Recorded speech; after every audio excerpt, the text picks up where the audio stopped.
14 février dernier, j'ai publié un article sur Academia et mon site internet, ainsi qu'une vidéo sur YouTube. Je voulais mettre en avant une évidence bouleversante concernant l'usage en Égypte d'un système métrologique bien plus ancien et qui ne vient pas d'Égypte. Il s'agit du yard mégalithique, dont les traces de son usage sont attestées en Bretagne, dans les alignements mégalithiques, il y a au moins 7000 ans, soit environ 2000 ans avant le début de l'ancien empire d'Égypte et les premières pyramides.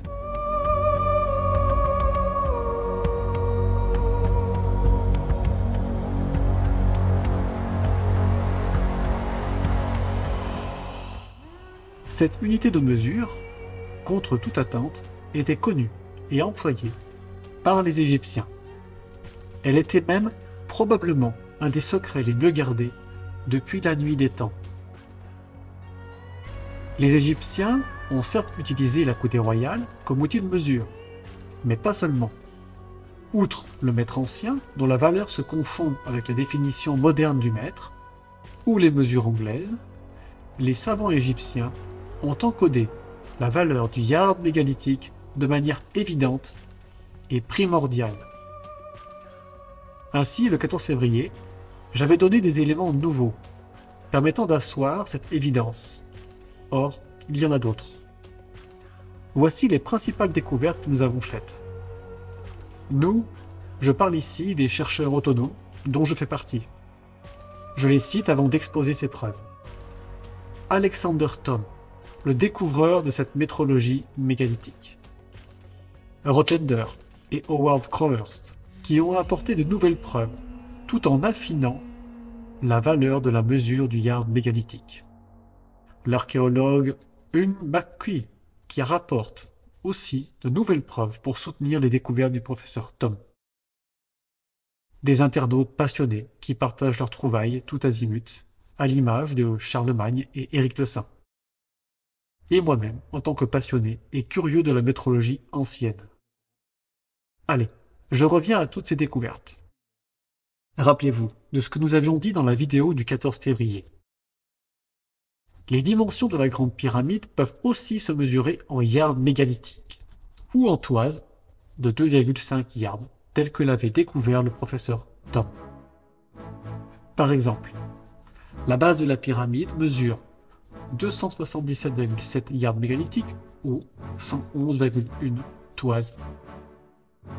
Quant à la hauteur, si elle est la base d'un carré, alors la diagonale du carré mesure 100 toises mégalithiques.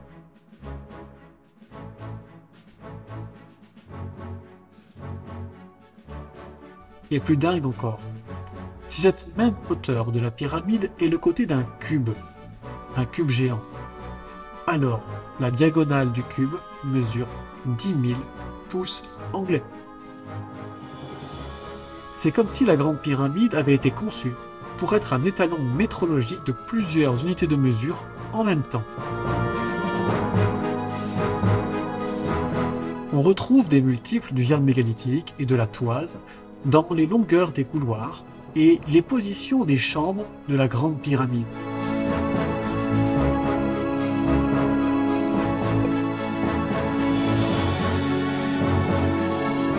On retrouve même la connexion du nombre pi et du yard mégalithique dans la somme des deux diagonales de la Grande Pyramide. Converties en toises mégalithiques, les diagonales de la base carrée mesurent 314,28 toises mégalithiques, soit 100 fois le nombre pi en toises mégalithiques.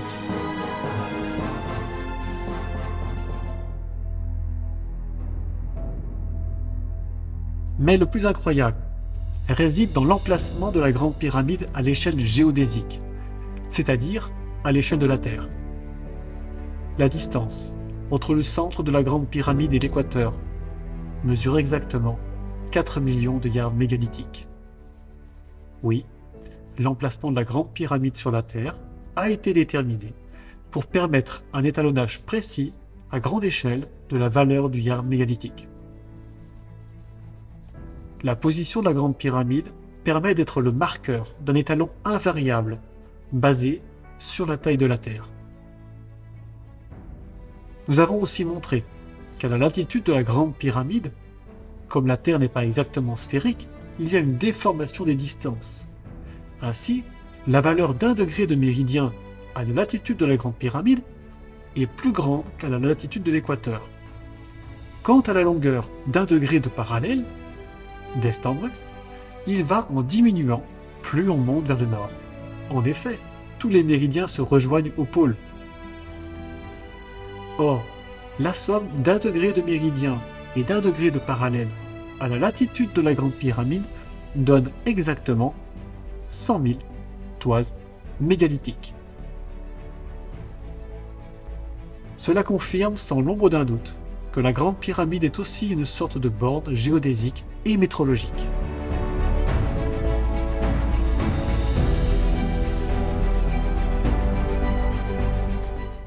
Si vous en doutez encore un peu, sachez que le volume de la chambre haute vaut exactement 36 toises mégalithiques cubes.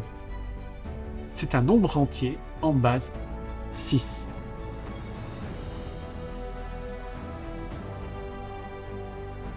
La chambre haute est un double carré au sol qui mesure 10 coudées de large par 20 coudées de long. Quant à la hauteur, elle mesure en théorie la demi-diagonale au sol de ce double carré, soit 11,18 coudées. Si vous calculez dès lors le volume, vous allez trouver 36,000 et des broutilles toises mégalithiques cubes de 2,07 m 36. C'est-à-dire la valeur de la toise mégalithique. Mais la dernière information que je souhaite apporter nous vient d'une trouvaille d'Éric Le Saint. Il a constaté une relation métrologique et géométrique entre la coudée royale égyptienne et le yard mégalithique. On va prendre un triangle de 1 par 1 avec base et hauteur, la racine carrée du nombre d'or, avec ce périmètre 4, 34, 29, 41 que je vais diviser par une valeur qu'on connaît, le yard mégalithique qui fait 0,82 944. Ce qui fait une valeur que vous connaissez tous, qui est mon paquet ou la coudée royale. Cette relation met en jeu le nombre d'or, et particulièrement la racine carrée de ce dernier. Si vous tracez un triangle isocèle et rectangle dont les deux côtés mesurent la racine carrée du nombre d'or, en mètres, alors le périmètre de ce triangle mesure 5,236 yards mégalithiques.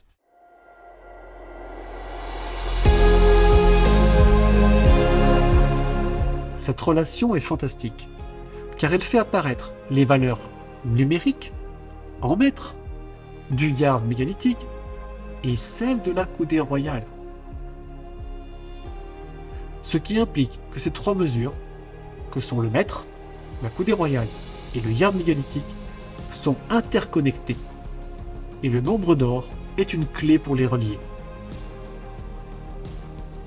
Pour nous amuser encore un peu, sûrement avez-vous entendu parler de la fraction 256 sur 81, qui serait celle qu'employaient les Égyptiens à la place du nombre pi.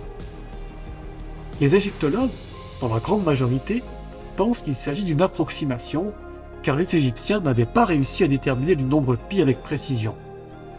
Il n'en est rien, car le produit de 256 x 81 donne 20 736, c'est-à-dire la valeur en mètres de la toise mégalithique. La fraction cachée dans le papyrus de Rhind est ni plus ni moins qu'un choix mathématique permettant de révéler la valeur de la toise mégalithique en mètres. Pour nous, cela semble ne pas avoir de sens, mais pour des savants et philosophes égyptiens, adeptes des jeux de mots et des métaphores, combiner ainsi les nombres faisait probablement sens.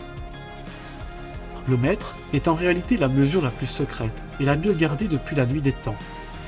Elle est une clé de lecture des nombres à travers les dimensions des édifices et du cosmos. Voilà donc les preuves matérielles, simples, vérifiables par tous. Elles sont là. Elles ne sont pas écrites dans des brides de papyrus ayant survécu. Si tant est que les Égyptiens écrivaient ce type de connaissances.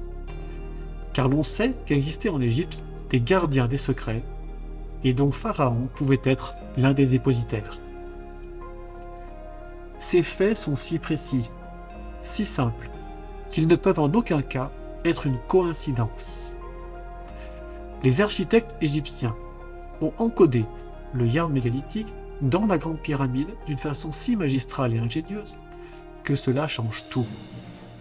Toute notre histoire de l'humanité devrait être réévaluée à l'aube de ces découvertes factuelles, aussi solides que l'ancrage d'une pyramide de presque 5000 ans. Merci de votre attention, au revoir et à bientôt.